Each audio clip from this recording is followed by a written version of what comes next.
the NFLPA every year. Give me a break. I will say this, though. There is some news coming out of the combines. Of course, it'll never be from the librarian or Pinocchio. It will be by other coaches, though. What do you make of this one? I'll tell you what, the more removed that Vic Fangio is from Miami, the more it doesn't seem like they really like the guy down there at all, including the head coach. What's your spin on this one? So Mike McDaniel didn't think Vic Fangio fit the culture of the Miami Dolphins and what he was trying to build down there. And it was best and in the best interest for them to part ways. And Mike said he kind of knew that this was going to happen midway through the season. What'd you make of that? That he didn't think he fit the culture of what they were doing in Miami and knew that this was going to lead to this by the end of the year. What'd you make of that? Hold on for a second. Hold on. Hold on. Hold on for a second here. May have some news.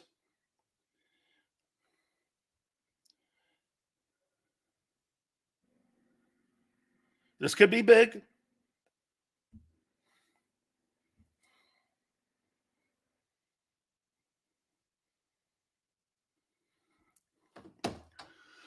So, again, what do you make of that?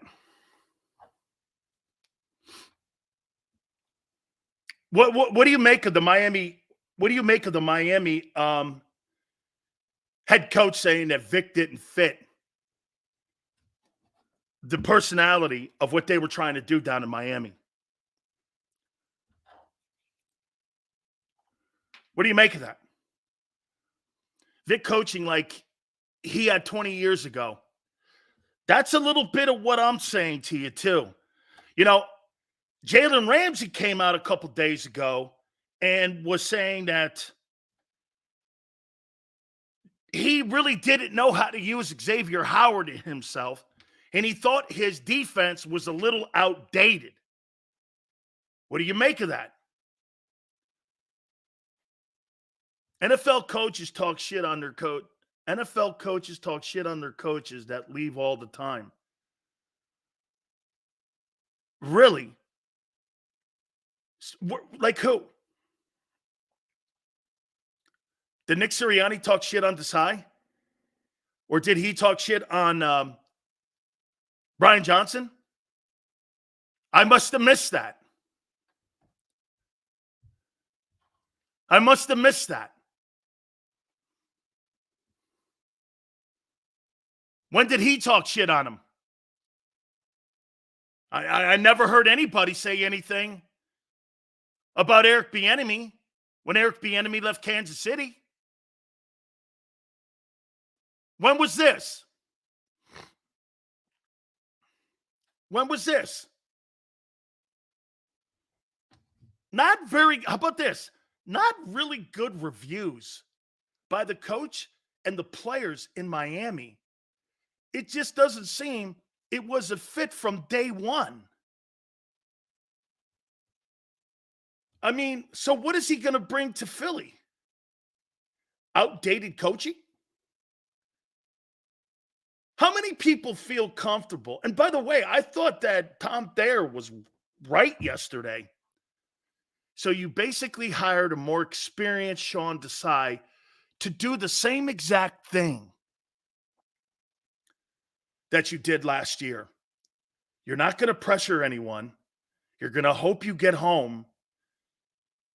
Tell me, you really think he's going to be an upgrade to what you did a year ago because he's more experienced? Now, do I think that? Yeah, I do. But to what level? How much do you think Vic Fangio is going to impact the defense this coming season? And again, nobody's going to know. Obviously, nobody's going to know right now. Okay? Nobody's going to know right now. So again, it's just an opinion. How much do you think he's going to impact your defense? Okay, how much? And again, nobody's going to have a wrong answer here. Nobody's going to have a wrong answer. What kind of impact? All depends on personnel, Sills. So it's going to depend on Howie, on how good Vic does. Okay? In my humble opinion, Fangio will be a dud. The front office is making me look like a damn clown at this job site. Eagles had better play it back like in 22, I'm assuming. Very little Ernest is saying. I think he has very little impact too. I think it's going to be more organized than what it was a year ago. But let's not forget something. Sean Desai was 10-2 when he was fired. Wasn't like he sucked. He get this. Sean Desai sucked because he got killed by the 49ers and the Cowboys. He did beat Kansas City. He did beat the Rams. He did beat the Bucks. All those teams were playoff teams, and one was a Super Bowl champion. Okay? He did beat the Bills. Just curious. What was so bad about the job that he did in his first year being a coordinator? What did this side do that was so bad?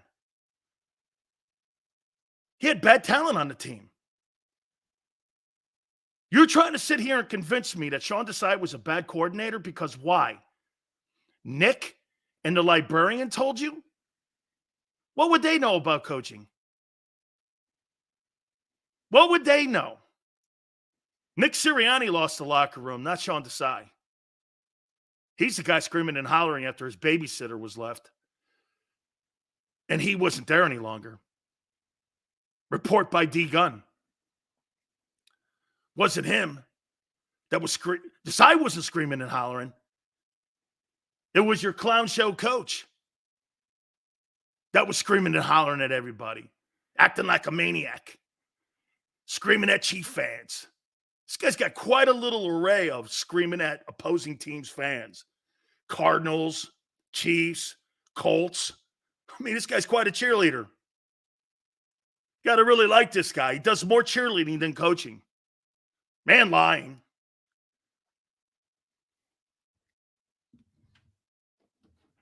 Yesterday, Mike McDaniel said that Vic Fangio didn't fit our culture. He said that at the Combines.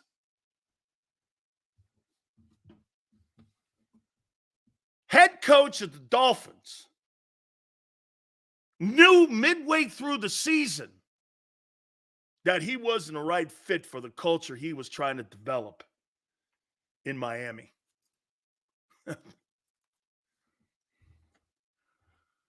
And you think he's going to have a huge impact on your team this year? Okay. We shall see. We shall see. And I'm with you, Roland. I like the head coach in Miami. I do. I like the head coach. Kyle Shanahan said Steve Wilkes was not a good culture fit. That is a corporate speak for we do not want him on the staff. Well, the one difference between Steve Wilkes and Vic Fangio, Steve Wilkes was in the Super Bowl.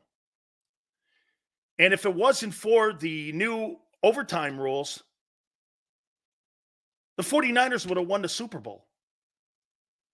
And he would have been a Super Bowl winning DC. That's how close it got. And the Dolphin defense sucked outside of pass rushing. So before you say Steve Wilkes,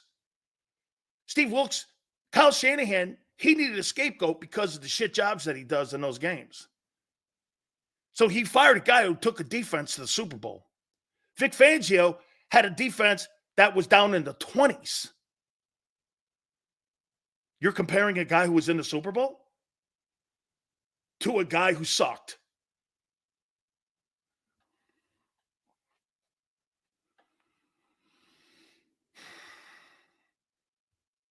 Just think about it.